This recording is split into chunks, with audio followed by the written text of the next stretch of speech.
আর অন্যদিকে দুর্নীতি এবং তোলাবাজির অভিযোগে গ্রেফতার দাসপুরের প্রাক্তন তৃণমূল বিধায়কের ছেলে। ধৃত দাসপুর ১ নম্বর পঞ্চায়েত সমিতির কর্মাধ্যক্ষ কুমারেশ ভূঁইয়া, যিনি প্রাক্তন বিধায়ক মমতা ভূঁইয়ার ছেলে। কি কারণে তাকে গ্রেফতার করা হয়েছে, কি অভিযোগ তার বিরুদ্ধে, আরো বিস্তারিত জানাবেন প্রতিনিধি সোমনাথ দাস আমাদের সঙ্গে রয়েছেন। সোমনাথ,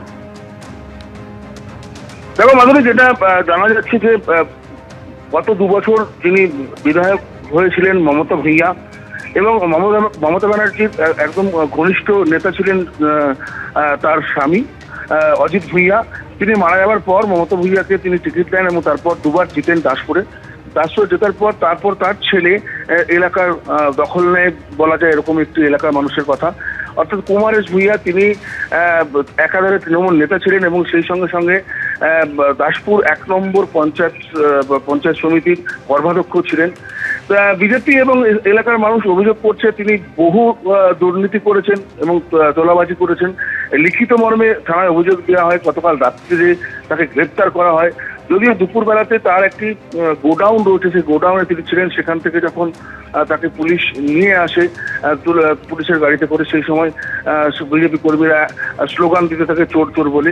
তারপরে জিজ্ঞাসাবাদের পর গভীর রাত্রে তাকে গ্রেপ্তার করে দাসপুর থানার পুলিশ। তবে তার বিরুদ্ধে যে অভিযোগ রয়েছে দুর্নীতি তোলাবাজি, সেটা তো রয়েছে। সেই সঙ্গে সঙ্গে আরেকটা মারাত্মক অভিযোগ রয়েছে এলাকার মানুষের এবং বিজেপি কর্মীদের অভিযোগ রয়েছে যে নারাজল, দাসপুরে যে নারাজল রাজ কলেজ রয়েছে, ঐতিহ্যমণ্ডিত রাজ কলেজ, সেই নারাজল রাজ কলেজে তার জন্য বরাদ্দ করা একটা রুম ছিল, একটা ঘর ছিল এবং সেই ঘরে বসেই তিনি বিভিন্ন রকম কার্যকলাপ চালাতেন। যদিও তিনি কলেজের কোনো ছাত্র ছিলেন না, কলেজের কোনো সদস্য ছিলেন না, তবু কেন তিনি কলেজে আলাদা তার জন্য রুম বরাদ্দ ছিল সেটা নিয়ে এখন প্রশ্ন উঠছে। এছাড়াও নারাজল যে রাজবাড়ি রয়েছে, সেই রাজবাড়ির যে রাজাদের যে সম্পত্তি ছিল তার বিরুদ্ধে এটাও অভিযোগ।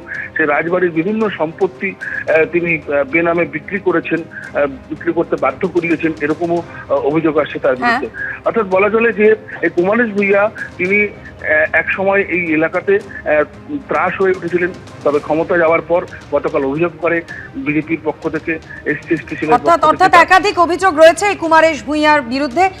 সোমনাথ, তোমায় ধন্যবাদ। আর গ্রেফতারের পরে এই কুমারেশ ভূঁইয়াকে লক্ষ্য করে চোর স্লোগান দেন স্থানীয়রা।